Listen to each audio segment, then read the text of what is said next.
Welcome back. In today's video, I'm going to speak about a topic that I see a lot, especially in the last couple of years when it comes to unionization. That's what I'm going to compare union carpenters to non-union carpenters and what that entails.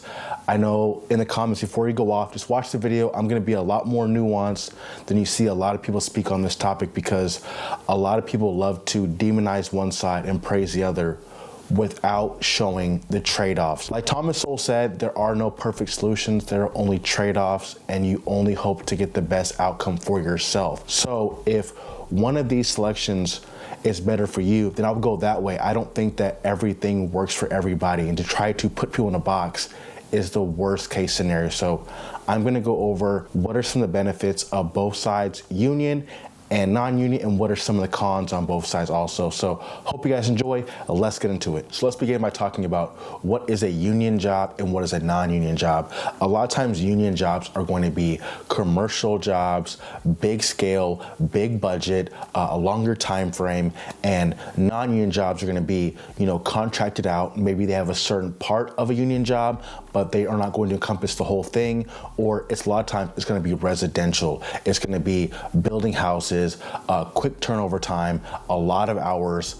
So that's the difference between union and non-union. Union, a lot of times you're gonna work 40 hours a week, maybe a little overtime, but because our base pay is so expensive, they want to minimize overtime at all costs. And so if you are working overtime, some kind of mistake was made, or you're working at a school or something that has a tight time frame that you have to push, maybe 6 months worth of work into a tighter time frame, maybe 3 months. So that's why you might work overtime on those jobs, or an accelerated time frame. But usually, for the most part, if you budget right, you're only going to work 40 hours per week on your normal schedule. Now with a non-union job, you can be working a shit ton of hours, whatever it takes to finish a job. The main philosophy for non-union is get the job done as soon as possible and as efficiently as possible. So that means you're going to see guys just work a ton of hours, and then you might work Saturday, Sunday, Monday, Tuesday, all the way through. A lot of times when it comes to union jobs, you are not going to work weekends because weekends are automatically overtime. Saturday is time and a half and Sunday is double time. Now, I've heard a lot of non-union guys tell me that that's not the same thing on their jobs. It's usually just overtime, that's it. So their time frame is a lot different when it comes to both of these different sectors. Now let's piggyback onto the pay and talk about that. As a union carpenter, journeyman, I get paid $45 an hour, and non-union guys usually get paid a lot less. Even a union carpenter that does residential, their scale is about 80% or less. And so because of that, you have that trade-off of, making more money in the union or making less, but there are some perks for non-union guys. Or if you are a private contractor and you do piecework where you feel like you're really good at a certain task you specialize in, you can make more money than a union carpenter if you're really good at trim work, doors and hardware, things where you can kind of just do a job in a couple hours, get paid $300, $400 right then and there. So there are applications where a non-union guy can make substantially more for themselves, but usually they're going to be a contractor working for themselves and maybe specialize in something that is not commonly known, that no Joe Schmo from the street can do your same job. And that's one of the main drivers of the pay discrepancy in between union and non-union jobs is there are so much more access to labor in the non-union side. You have, let's be honest, illegal immigrants, people working for cash, people that are kind of like drifting in and out of the jobs, kind of coming in when they want to make some money and then leaving and just getting paid and just cash money. So that makes it a lot harder, and the barrier for entry is so much lower in non-union. So you have a flood of guys, and we have so many guys who want to do a job, it depresses the wages. When it comes to union jobs, you can't have guys just coming in, going out, leaving. You have to have more of a tight schedule. You have to have a certain crew going, because you would hope that if you're building a high rise, you're getting more efficient as you go up. And have you been on a job where guys have been turned over, guys have been laid off, or guys have gotten sick or gotten injured? When you don't have a cohesive crew, it makes it hard to get more efficient, because as you build these buildings, you should be getting better, faster. People should be knowing what's happening without being told. And if you keep having influx of new guys, it makes it harder to become, more efficient. So that's going to cost you more money. So that's why a lot of non-union companies don't do high rises, because it's harder to compete. And let's be honest, the city likes to deal with the unions because of the voting base saying that they want local guys getting paid. You might have non-union outfits coming from other states, and so a lot of communities want to hire within their borders, and so that's why they hire union companies. Is there some politics involved? Yes, but then again, politics is everywhere and you cannot get away from that. Let's talk about the safety standards when it comes to union and non-union jobs. When it comes to union, it is a lot more strict because the chances of something catastrophic happening are very, very big when it comes to a union job. A lot of times you have cranes involved, heavy machinery. So if you make one slip up, you could be a slick mess on the side of a wall or crushed by something. So the safety standards have to be so much higher because the chances of somebody dying, someone getting maimed, someone getting crushed. And so that makes it that OSHA is constantly super vigilant when it comes to big jobs. And if something happens, the financial aspect is very, very high for union jobs. And not just that, a lot of times you're going to have companies, big companies, competing with each other for jobs. And so if they can tell on another company because they're not doing something safety-wise, it can get them out the way. You know what I mean? So you're constantly having other companies scoping out and making sure everything's done properly. If not, they'll call OSHA to get on them to make them get fined or whatever. You know what I mean? So you have that aspect too of like people nipping at each other's heels, because if you constantly get fined by OSHA, it's going to affect your safety standards. It's going to affect your potential bid in the future, and you don't want to have a reputation of being a union company that isn't very safe. Now, when it comes to the non-union side, things are a lot more lax because there's not a uniform like umbrella. A non-union means you can have your own company and you can do whatever you want, Wild Wild West style, and you could still get fined by OSHA, but it's a lot harder because it's a way bigger scope. There's so many more different small little companies. I remember working on my job, we had OSHA come through and look at stuff just to make sure everything was going safe. We actually called them into inspection for us. And then across the street, guys reframing a roof, and they had no fall protection on, no helmets on, just short sleeve, jeans and like tennis shoes. And so, those guys are getting the job done really fast, but it's also very, very unsafe. And so if something was to happen where one of those guys would fall off a roof, it would be a tragedy, but they get more freedom, more flexibility, but the safety standards are so much lower, some non-union jobs. Now let's talk about freedoms and bodily autonomy when it comes to unions versus non-unions. In a union, you have to wear certain PPE every single day, no matter what. That's helmet, safety glasses, 4-inch sleeve shirts, jeans or pants always, and boots. You can't wear tennis shoes, you can't wear shorts, you can't wear tank tops. I mean, the most I've seen some guys just roll their sleeves up a little bit, but even that's kind of frowned upon. So you have to wear all those things. And when it comes to a non-union job, it's a little bit more lax, especially if residential. You might be wearing tennis shoes, baseball caps. I've seen guys with their shirts off all the time, doing roofing, that kind of stuff. So it's a little bit different. But then again, if you are a non-union company working on a union job, they still are going to require you to follow their PPE standards. So that's kind of messed up because you don't get all the benefits of the union, but you still have to follow their rules. So that's just how it works when it comes to a subcontractor working for a union general. Also, when it comes to unions, you can't do drugs, no weed, no coke, nothing else. And if you get caught, doing drugs, you're kicked off the job. And sometimes they may give you action. Like I've seen them get a little more lax when it comes to weed, and you might have to go to rehab and do like diversion classes. So again, you don't have that same freedom that you might have on a non-union job where you can smoke weed, because like in Oregon, all drugs are legal. They're all decriminalized, and you can't do any of them if you're in a union job. So non-union guys can, wet their whistle a little bit more. They can be a little more free. So some people may really, really value smoking weed, and they may say, listen, I don't want to get a union job because I want to smoke weed. I wouldn't make that trade-off, but some guys would. So that's kind of up to you more, like what do you value? What do you value more? Your bodily autonomy, your ability to do whatever you want, when you want, or a more strict, regimented, atmosphere, but you get paid more. That's kind of up to you. So I want to kind of talk about that a little bit. Cell phones, let's talk about music, let's talk about earbuds. Now, for a long time in the union, that was pretty much like a no-go. Like, pretty much leave your cell phone in your lunch pail and get it during break and during lunch. But if things have progressed and changed a little bit, a lot of times people are calling on your phone to have you meet them somewhere on the job site. We don't have walkie-talkies as much as we used to in the past. It's more about calling guys and asking guys questions. I think it's more efficient than trying to hope that, go find a guy and search for a guy when you can just call them. I mean, it doesn't make any sense. Now, when it comes to the music on the union job is going to be like, you have to keep it to the lowest common denominator. I know I had a hard time when I first started. I could listen to a lot of rap, a lot of, drill music and real gangster stuff. And then I kind of felt like inappropriate because an owner coming through or engineers and having that music on, it just looks bad. It's not a racial thing. It'd be the same thing if you had like death metal on or just some real vulgar, even pop music on. It just looks crude.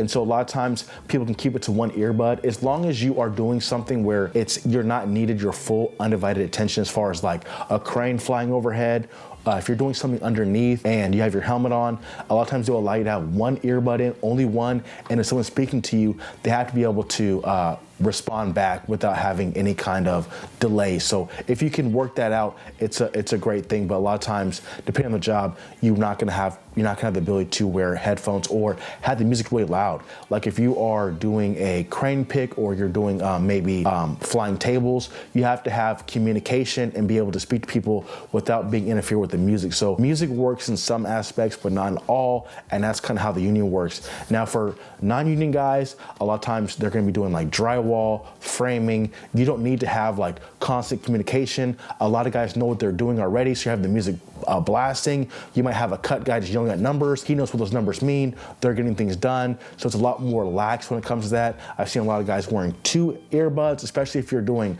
sheetrock. You're just calling out numbers. You know what you're doing.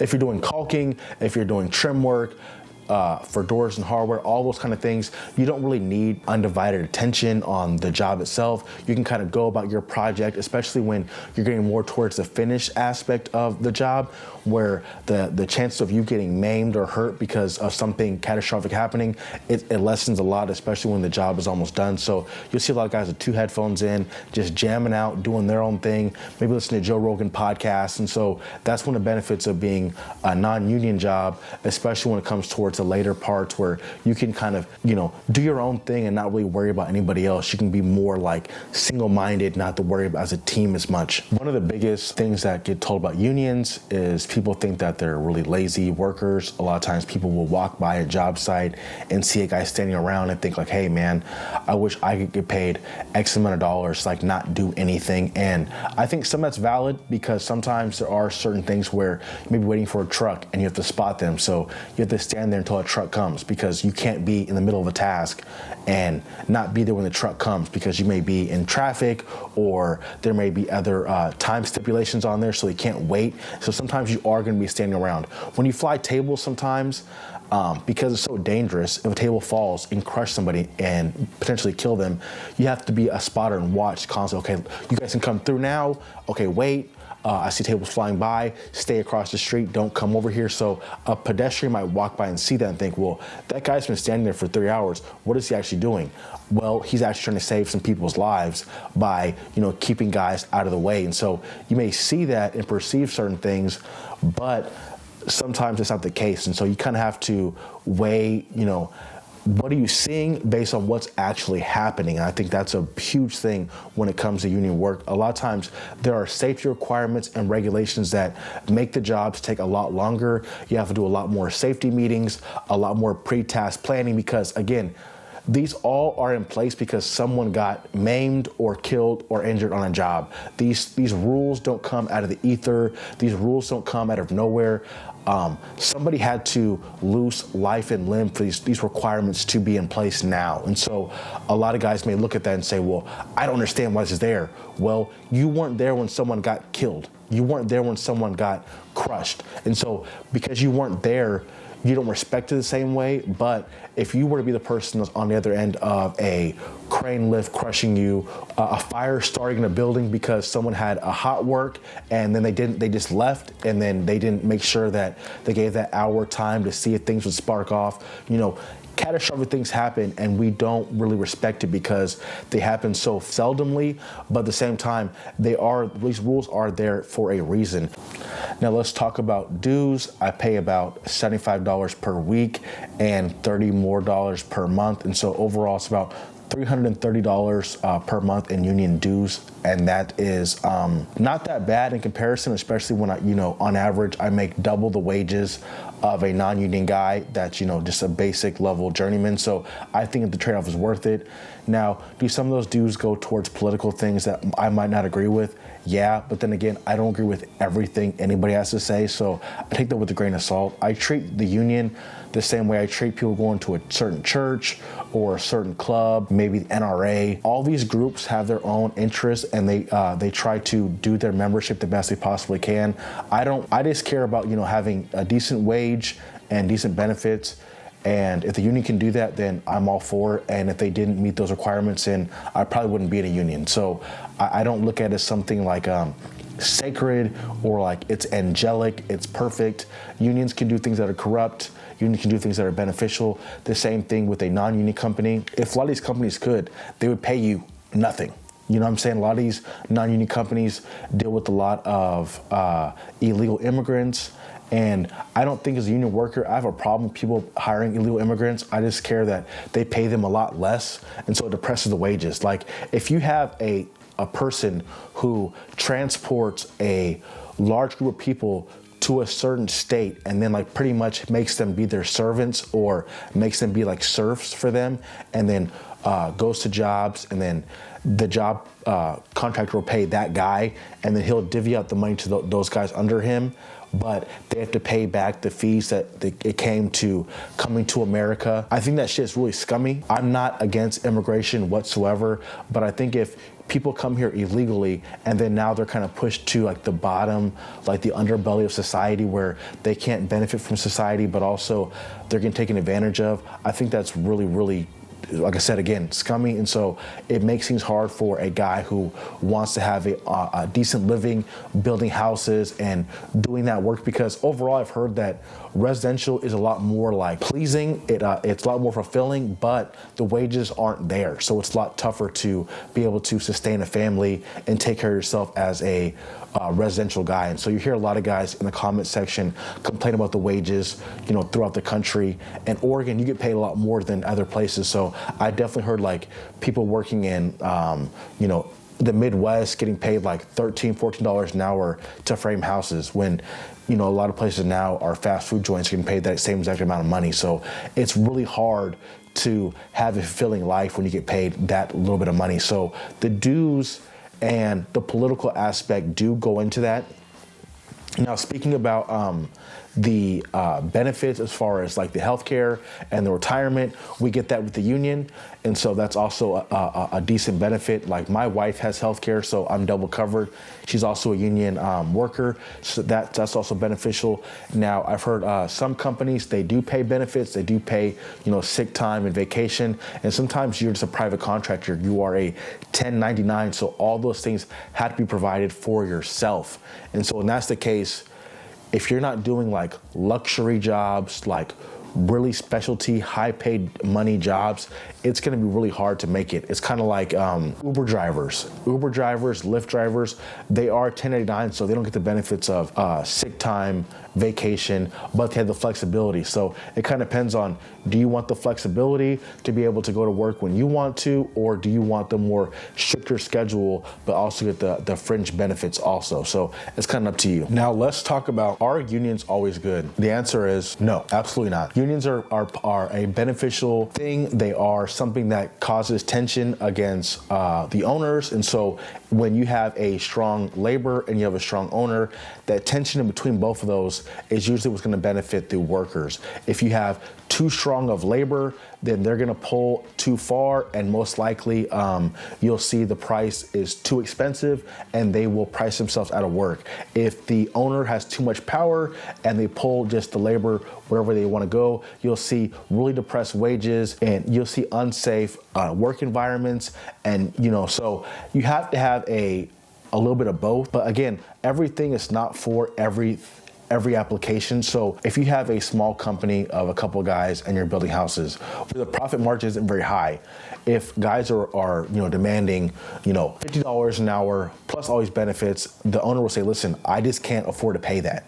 I can't. So you guys can go somewhere else and look for those wages, but I can't afford to pay that. So sometimes there are some adjustments you have to make. Like, okay, if I want those high wages, let me go towards where those are at. Sometimes you can't just form those like out of nature and make those wages just come down to you. It doesn't work like that. There's also like a supply and demand issue when it comes to wages. So again, I don't think that unions or even like non-unions are applicable everywhere. And so I kind of want to say that throughout the video.